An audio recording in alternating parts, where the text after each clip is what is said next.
So,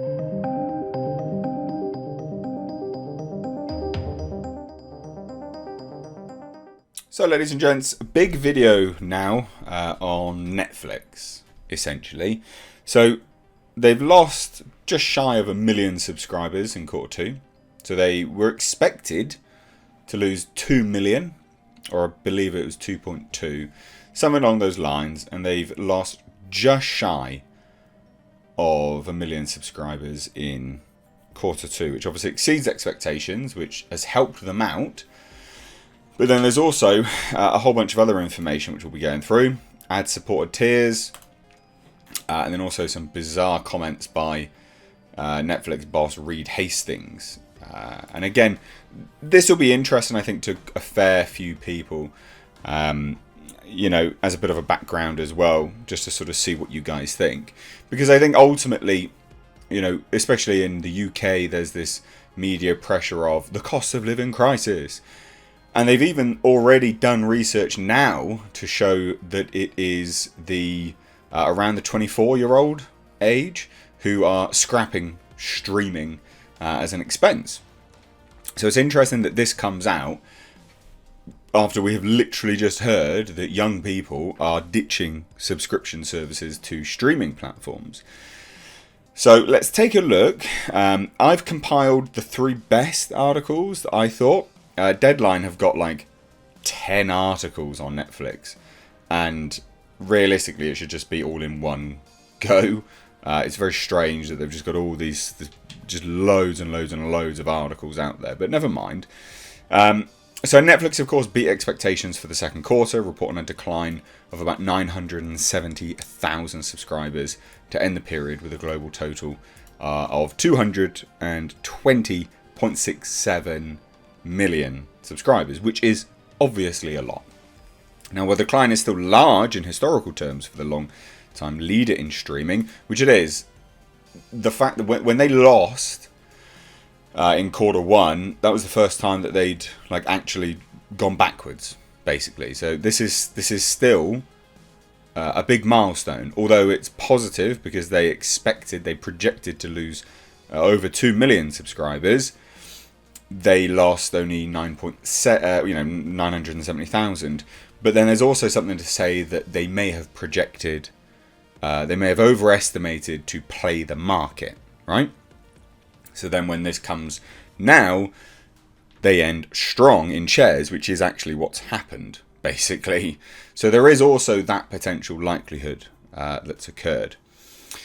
Now, this obviously, while the decline is still large in historical terms for the long-time leader in streaming, which has moved ever upward quarter by quarter for more than a decade, it was smaller than analysis's prediction of a downturn of anywhere from 1.5 million to 4 million. The company itself projected 2 million to be lost.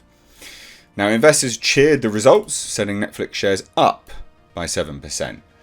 Do you see why I think that there's some kind of play at hand here?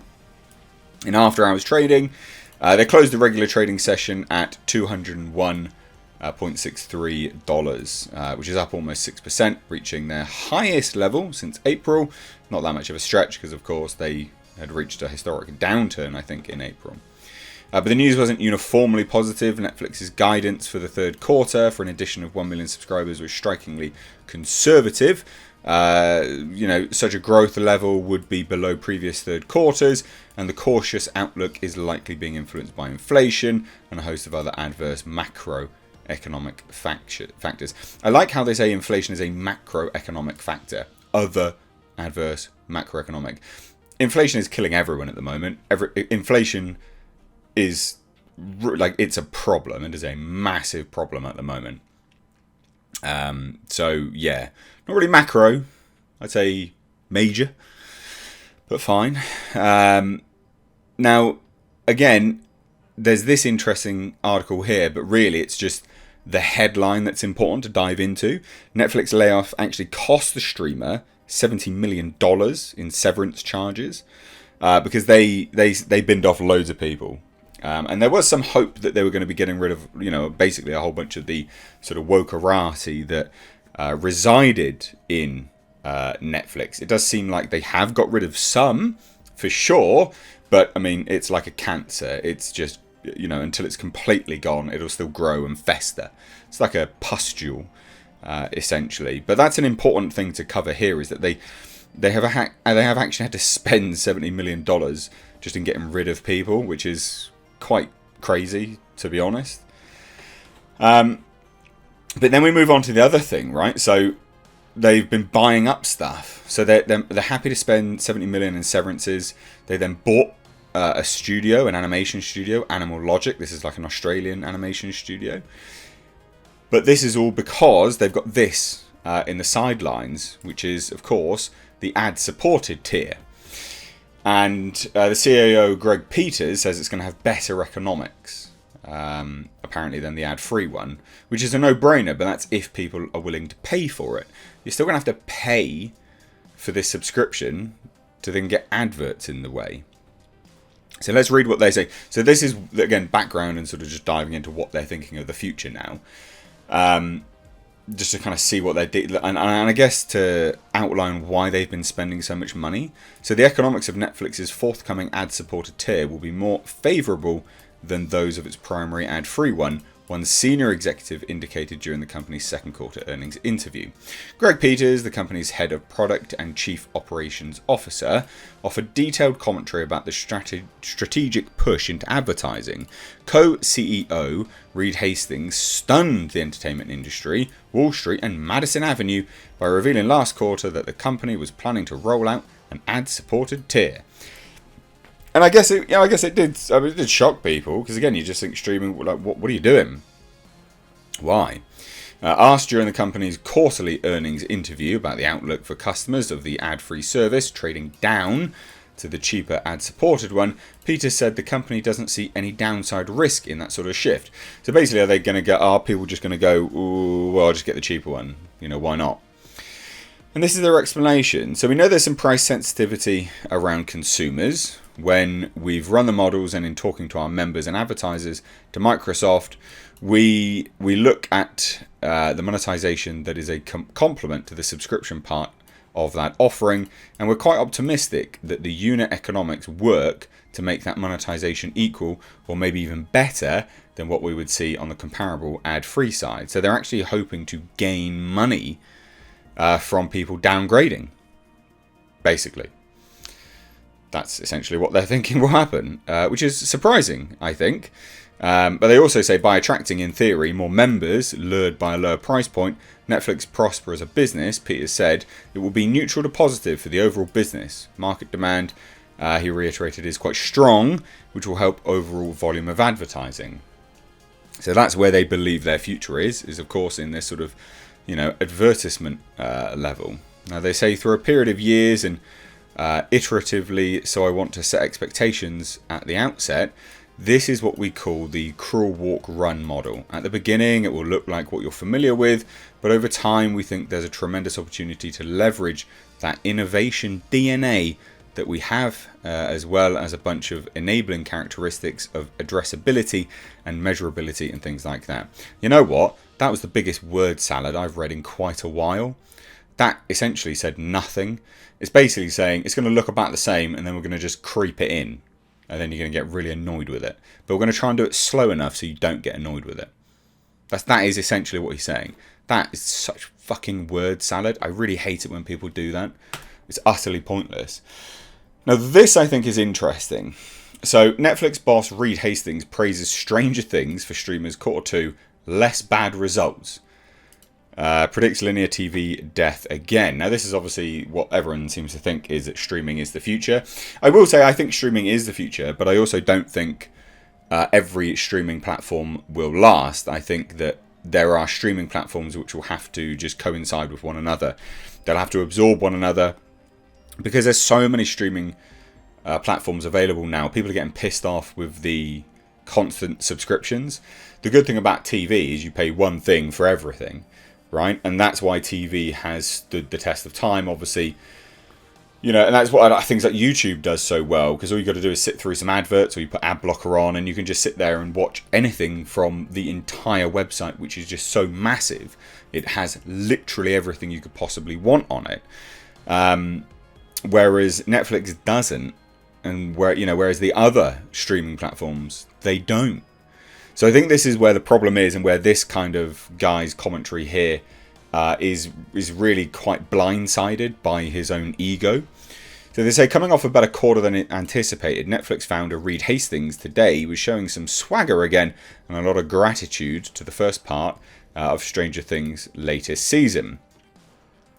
Streaming is working everywhere. Everyone's pouring in, the co-CEO said Tuesday, following the company's second quarter results. It's definitely the end of linear TV over the next 5 to 10 years. So very bullish on streaming, Hastings added in his latest prediction on the death of the broadcasters. A prediction that Hastings in 2014 said would occur by 2030, a prediction that Netflix looked to assert with data included in their letter to shareholders after the market closed today, and as you can see below.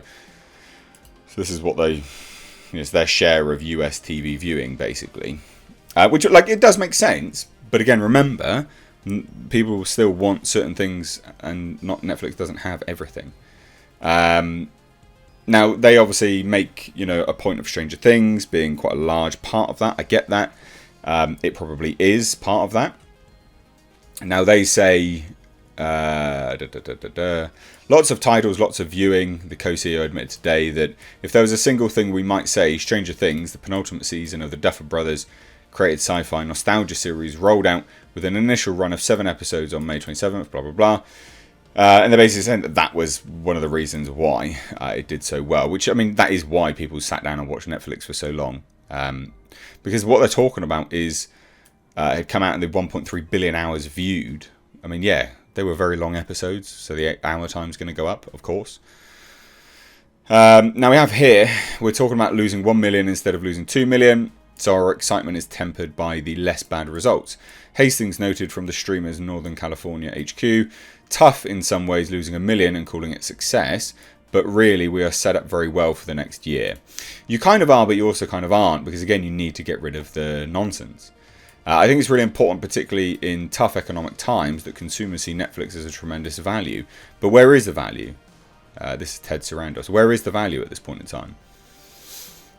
Seriously, where is the value? And nearly everything that comes out, you question whether it's going to get a second season. You question, even just the Resident Evil series, for instance, there's just such box ticking in it that it's just become absolute nonsense. I did a video on this before where I talked about how, and I tweeted about this as well, and I stand by it, the strive for diversity and inclusivity has just become a everything is homogenous at that point. You know exactly what you're going to get. So the strive for every single show to have diversity and inclusion in every single show having representation, leads to no diversity of programming itself. It's all the same. And this is the problem. Netflix leads the pack with that. They are the worst for it. So, yeah, interesting stuff from Netflix. What do you guys think, though? Let me know. There's a lot to unpack. There was even more information to go through. Some of it was just totally worthless. I've kind of spot-picked and then gone over some of the other bits and pieces within these 3 articles. So I'd love to hear your thoughts. Do you think Netflix is going to... do you think they're going to gain subscribers? Do you think they're going to lose more? What's your prediction, especially taking into account that apparently... 18 to 24-year-olds are cancelling their subscription services, especially to streaming. So I'd love to hear your thoughts. Do let me know. Also, ladies and gentlemen, consider checking out my Teespring store. Supporting the channel via this way does go a long way. But also, not only that, you do get to wear some awesome merch. These are one-of-a-kind designs designed for me by my graphic designer. We, of course, have our Clown World line, which is in mugs, hoodies, t-shirts. We've got Space Jeebus. And then for something a little bit different, we of course have right down at the bottom right here, we have our Pulsar GTIR. Also, ladies and gentlemen, consider checking out and supporting my second channel, which is Car Nonsense. This is a vlog and car channel. You can find links to this in the description box along with my Teespring. Please do consider supporting.